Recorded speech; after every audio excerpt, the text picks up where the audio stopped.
प्रधानमंत्री नरेंद्र मोदी जापान के दौरे पर हैं और आज उनके दौरे का दूसरा दिन है। 29 अगस्त यानी कि कल पीएम की यात्रा के पहले ही दिन भारत के लिए जापान से अच्छी खबर सामने आई। जापान और भारत मिलकर चंद्रयान 5 को लॉन्च करेंगे और इसके साथ ही भारत में कई कंपनियां भी निवेश करेंगी जो रोजगार के अवसर खोलेंगी। जापान और भारत के इस कदम से राजनीतिक गलियारे में भी चर्चा है कि कहीं न कहीं अमेरिका के राष्ट्रपति डोनाल्ड ट्रंप को मिर्ची जरूर लग सकती है। आगे हम आपको इस रिपोर्ट में बताने वाले हैं कि कौन-कौन सी कंपनियां भारत में इन्वेस्ट करेगी। दरअसल जापान की कई कंपनियां भारत में करीब 1.15 लाख करोड़ रुपए, लगभग 13 बिलियन यूएस डॉलर्स निवेश करने के लिए तैयार हो गई है और इस निवेश के लिए 170 से ज़्यादा एमओयूज पर साइन हुए हैं। ये निवेश स्टील, ऑटोमोबाइल, रिन्यूएबल एनर्जी, इसके अलावा सेमीकंडक्टर, रियल एस्टेट और एरोस्पेस जैसे क्षेत्रों में किया जाएगा। कंपनियों का ये कदम दिखाता है कि जापान को भारत की आर्थिक क्षमता पर पूरा भरोसा है। कौन कौन सी कंपनियां हैं जो भारत में बड़ा निवेश करने जा रही हैं, तो सबसे पहले नाम आता है निप्पॉन स्टील का। आपको बता दें कि गुजरात में 1500 करोड़ रुपए का विस्तार और आंध्र प्रदेश में 5600 करोड़ रुपए का एकीकृत स्टील प्लांट के लिए ये कंपनी निवेश करेगी। इसके बाद नंबर आता है सुजुकी मोटर का। गुजरात में नया प्लांट लगाने के लिए 35,000 करोड़ रुपए और प्रोडक्शन बढ़ाने के लिए 3200 करोड़ रुपए का निवेश सुजुकी भारत में करेगी। तीसरे नंबर पर टोयोटा किर्लोस्कर का नंबर है। कर्नाटक में 3,300 करोड़ रुपए का विस्तार और महाराष्ट्र में 20,000 करोड़ रुपए के निवेश के लिए नया प्लांट तैयार करेगी ये कंपनी और भारत में निवेश करेगी। चौथे नंबर पे जो कंपनी है उसका नाम है सुमितोमो रियल्टी। रियल एस्टेट में 4.76 अरब अमेरिकी डॉलर का निवेश ये कंपनी करने जा रही है। पांचवी कंपनी जेएफई स्टील है। इलेक्ट्रिकल स्टील उत्पादन को मजबूत करने के लिए 44,500 करोड़ रुपए का निवेश ये कंपनी करेगी।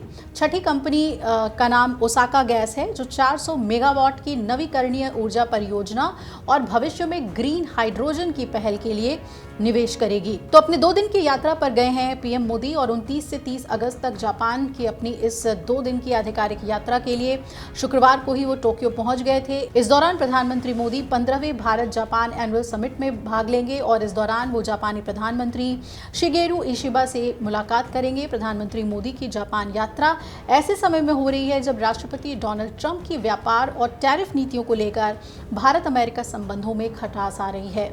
वहीं इससे भारतीय उद्योगों को फायदा होगा। जापानी औद्योगिक साझेदारी भारतीय एसएमईज को वैश्विक सप्लाई चेन से जोड़ रही है। टोक्यो इलेक्ट्रॉन और फुजी फिल्म देश की टाटा इलेक्ट्रॉनिक्स के साथ सेमीकंडक्टर इकोसिस्टम तैयार कर रहे हैं जिसमें भारतीय एसएमईज ज्यादा कीमत वाले पुर्जों के सप्लायर बनेंगे। टोयोटा और सुजुकी इनकी सप्लाई चेन में सैकड़ों भारतीय टियर 2 और टियर 3 एसएमईज में शामिल होंगे। वहीं फुजित्सु अपने ग्लोबल कैपेबिलिटी सेंटर में 9,000 भारतीय इंजीनियर्स की भर्ती करेगा जिससे आईटी से जुड़े एसएमईज को बढ़ावा मिलेगा और इन साझेदारियों में भारतीय एसएमईज को वैश्विक स्तर की कार्यप्रणाली, आधुनिक तकनीक और नए बाजारों तक पहुंच मिलेगी जिससे भारत की निर्यात क्षमता को मजबूती मिलेगी।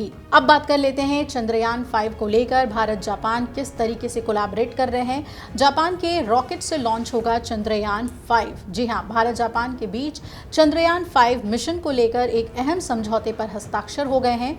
ये मिशन दोनों देशों की अंतरिक्ष एजेंसियों, भारतीय अंतरिक्ष अनुसंधान संगठन यानी कि इसरो और जापान एरोस्पेस एक्सप्लोरेशन एजेंसी यानी जाक्सा का जॉइंट ऑपरेशन होगा।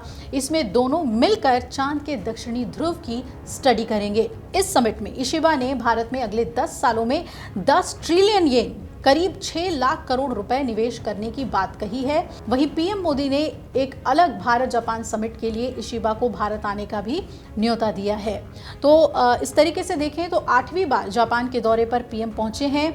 बतौर प्रधानमंत्री ये पीएम की 8वीं जापान यात्रा है। स्थानीय कलाकारों ने टोक्यो के होटल में उनका गायत्री मंत्र से स्वागत किया। इस दौरान उन्होंने प्रवासी भारतीयों से भी मुलाकात की। पीएम मोदी ने यहाँ 15वीं भारत जापान वार्षिक समिट में हिस्सा लिया और इस सम्मेलन में दोनों देशों के बीच रणनीतिक और आर्थिक साझेदारी को मजबूत करने पर चर्चा हुई।